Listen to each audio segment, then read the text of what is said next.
Most people hear an American wall and immediately think of fragility. But that hollow sound is actually hiding one of the most efficient building systems ever created.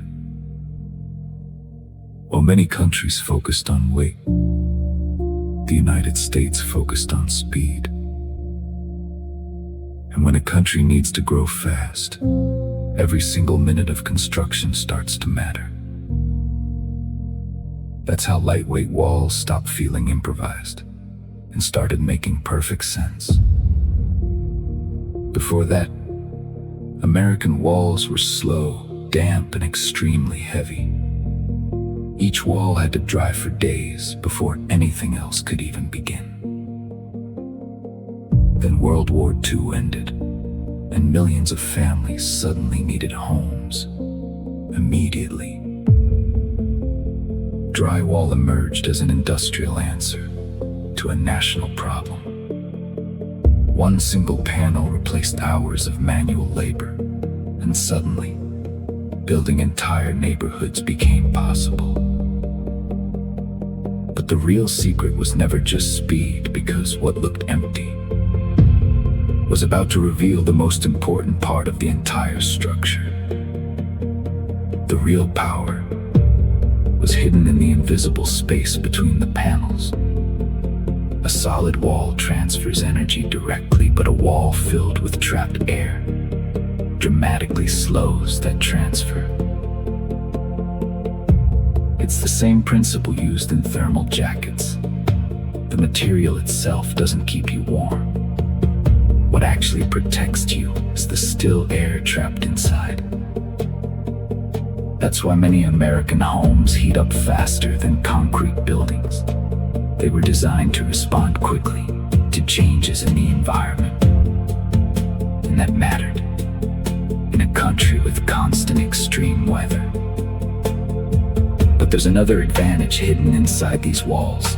They were built to be opened.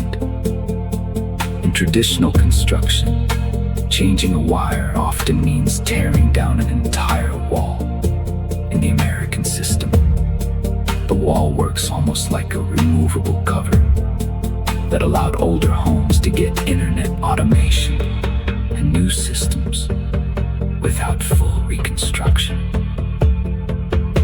Flexibility started to matter more than permanence, because entire cities needed to keep evolving, and overly rigid construction eventually becomes a limitation. Still, many people believe drywall means weakness, but there's an irony hidden inside the material. Drywall looks dry, but it actually contains water trapped chemically inside the gypsum. When fire hits, that water begins to evaporate. It's almost like the wall is cooling itself from the inside. That's why modern drywall also works as fire protection.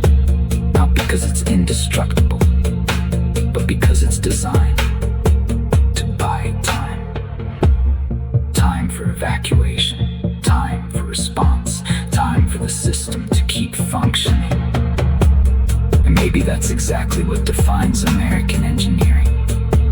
Not the search for the strongest wall, but the search for the most adaptable system.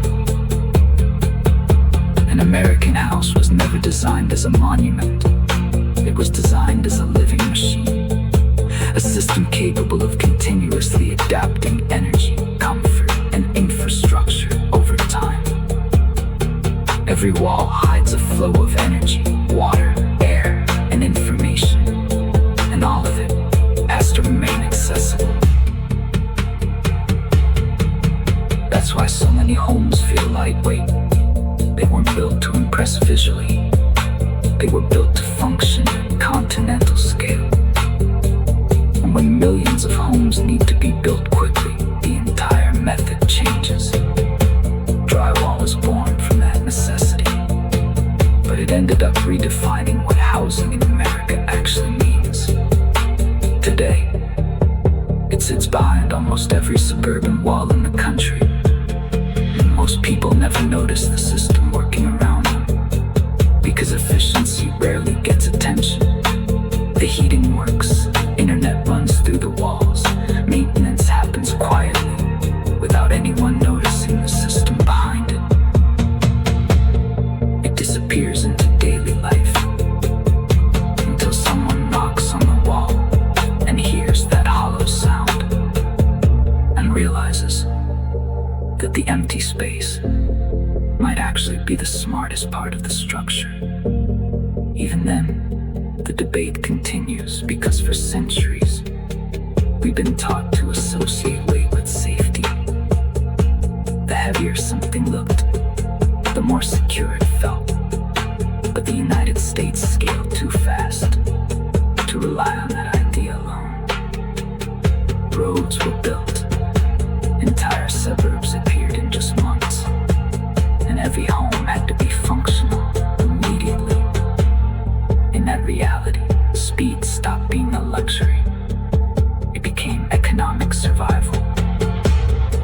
Maybe that's why so many American solutions feel strange from the outside. They were never designed